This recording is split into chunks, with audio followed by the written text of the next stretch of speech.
So whenever I'm hungry and I pull out my phone, the first thing that I open is DoorDash. DoorDash has definitely been one of my favorite companies, which has grown a lot during the pandemic, specifically because it gave the people the options to actually have good food while staying at home.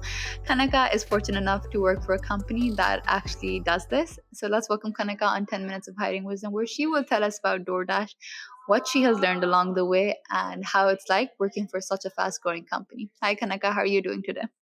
I'm doing really well. Thank you for having me. Of course, thank you so much for joining us. So, Kanaka, can you tell us about how you got involved with DoorDash? How did you find out about the company?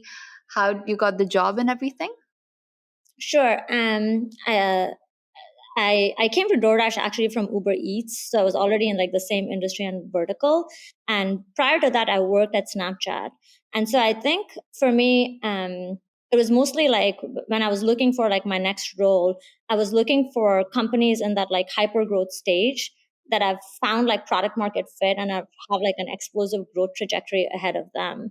And it's more like, and what I think of as my superpower, and that being like the best stage fit for my superpower and leveraging that.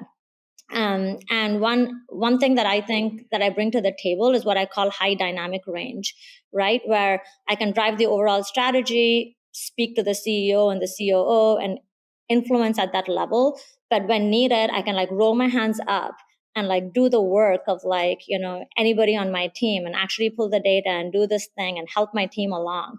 And so I think uh, hypergrowth demands that kind of like zoom out, zoom in, zoom out, zoom in. And if you enjoy that and you do that very well, then it's most valued and rewarded in a hypergrowth company stage. So I've always kind of stuck with that stage of company rather than going either too big or too small. So that's kind of like how I Wow, came to DoorDash. that sounds amazing. So you worked with some of the top companies, Uber Eats, Snapchat. You mentioned, correct? Yes. Yes. So how was it like working for companies that have been in such a tremendous growth? Like I understand that you had to wear multiple hats, you had to roll up your sleeves, zoom in, zoom out, speak with CEOs, co-founders where you can influence them. But at a personal level, how has the experience been working for such demanding companies?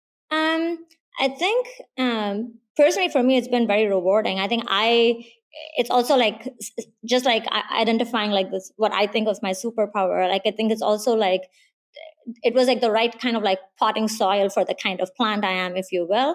I actually enjoy that scope, right? Like the breadth that no 2 days are the same. And I enjoy working at like those problems at that frenetic pace, right? But I would say what has helped me like sustain that over time is because it's very easy to burn out if you sprint all the time. And so I think you do have to have a little bit of like, hey, what is the long game? Like this is like a marathon and not a sprint. So you have to engineer ways to recharge, right? Whether it's on like a weekly basis, like a monthly basis, take the time that you need and realize that there are times just press on the gas pedal. There are times where it's okay to kind of coast along and drop a few balls and not be like, you don't have to be like, if you're trying to be A plus all the time with that much going on, I think that's what leads to burnout. So kind of, one of my mentors at McKinsey actually told me this. She said like, hey, you just have to give your permission to drop some unimportant balls, right? And I was like, wait, I never thought about it. I always kept like, how do I keep everything in the air? And I think if you shift that to like, hey, which ones can I like afford to lose and it's not going to like capsize the ship, then I think giving yourself permission to do that, I think is like a big flip. And for me, like one of the most rewarding things has been like, as you coach and mentor your teams and your people, and they're also struggling with this kind of like the space, the demand of the work, and like struggling to find like work-life balance, is to coach them to like do this and say like, hey, here are some strategies, here are some tactics, like how does this help and how are you feeling, and always checking in to make sure that your people are not like teetering on the verge of burnout, and if you do, like there's an intervention in place, right? And so I think it has been a valuable lesson for me to learn, but even more valuable for me to impart so other people are able to kind of like keep up and enjoy the work. So Wow. I love how you identified your strength and made it direction for you where you could utilize that strength specifically and guide other people. It's absolutely amazing because that shows the level of self-awareness that you have about you, which is why a lot of people are like, you should become much more self-aware, because I think it definitely helps in understanding what you're good at, what you can excel at, and how you can guide other people. And you're definitely doing that, Kanaka. So congratulations and hats off to you for actually understanding what you're good at and actually utilizing it to the best that you can. So congratulations on that part. So Kanaka, I'd love to hear regarding what your role is within DoorDash, what you do, and what is your day-to-day routine like. Okay, so at DoorDash, I lead merchant operations, and so I think you can divide like the teams that report into me into like two distinct buckets. Like one team onboards new merchants. Like let's say you're a restaurant today and you've signed a contract. There's a bunch of things that need to happen before you go live on the platform and can receive your first order. Like we have to collect your banking information, your store hours, we have to get your menu, we have to put that live. And so this is run by like a huge ops team, which is a large distributed network of full-time employees, hourly wage employees, vendor network, and contractors with tooling to kind of like do this. And we span all of our geographies that DoorDash is operational in. And we also span not just the restaurant vertical, but other verticals that DoorDash is in. So, and hence it's called merchant onboarding, not just restaurant onboarding. Restaurant is just like our most mature vertical, if you will.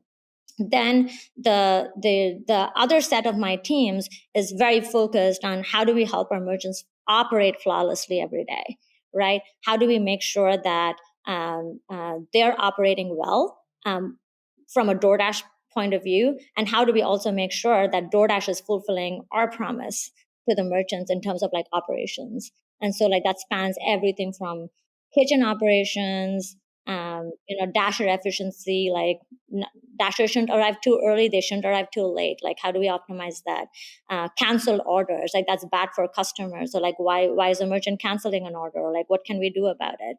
And so like there's a whole team that kind of like thinks about that, as well as like POS integration. So that's It's my role. amazing. It's amazing how much work goes into actually getting warm food to us. So thank you for all the work that you do for us, because usually I think so many people get annoyed being like, "Oh, the delivery person was late and everything," where they don't even understand the amount of effort, the amount of work that goes into these processes, and how much work that's actually put into these. So it's absolutely amazing how much complicated these processes are just to make the customers happy at the end of the day. So I can definitely see that. But thank you for sharing that. So last question, Kanaka, which would comprise of two different steps. Mhm. So the first question would be that how has the hiring changed in DoorDash since the pandemic and everything? How have things changed? And can you also elaborate on whether the company is hiring? I mean, DoorDash, it's a fast growing company, so I won't be surprised, but can you focus on what most departments, what most roles are open in the company, and what positions are open the most? I would say like pretty much like all departments are hiring. So we're still in hyper growth.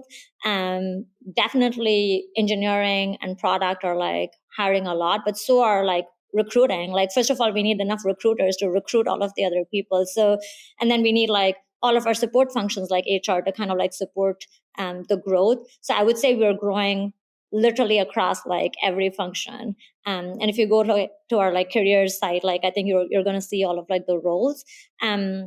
I think what has I would not say our hiring has changed specifically, but I would say that we did benefit most likely, I think, from COVID, where like when COVID struck, a lot of employers were a little bit more gun shy about like growth and like roles, and then we saw a lot of like open roles and kind of like not get posted, and everyone kind of like hunkered down and said like let's just stabilize the course and see. But we didn't have the option to do that. We had to grow. Like we launched an international market during COVID, like when we couldn't even travel there, right? So because of that, I think we ended up being like one of the few companies that still was growing and hiring. And so like a lot of the job seekers, I think we got like a tremendous amount of interest, but then we also could like pick the best of that pool, right? And so I think our recruiting practices just had to get like much more efficient, given like we almost got like a deluge. Like you do a job post and then we had like tremendous interest, like 100 applications on like the first 2 days, right? And so I think we had to get like very clear on what we want from the role, right? And then can we test for that absolute must have skill that we can't compromise on very early in round one and get very good signal, right? So then it became like about increasing the efficiency of our recruiting process because it's our time, right? We're already in this chaotic world of hypergrowth, and then like there's time for interviews and things like that, right? So you have to be like very efficient with that time. So in my teams, at least, like we did lots of calibrations, right? Like calibrations across each other. So if someone like passed a candidate through round one and round two was like a lot of no's, we would go back and say like, hey, where did this like mismatch happen here? Because like the round one interview should be a very strong signal, right? And like it shouldn't be a candidate where everybody said no in round two, or like most of the people. So we kind of had these almost like weekly feedback loops, candidate by candidate, to get like better and better and better. And like, so I was really highly involved in the initial stages. And then like once you calibrate, then you can step back because your teams have got it. They know what we're looking for. They know how to calibrate. They know how to run the interview process and what they're looking for. So I think once it was like one of those things, like you build the process and then you can kind of like let it run itself until something breaks and then you have to step in. And so then like that releases my bandwidth again. So this is another example of like, there's a time to like step on the gas pedal and like be really involved. And then that's what allows you to, get your bandwidth back and step off the gas pedal. So I think we had to kind of like reinvent our processes and become like really efficient.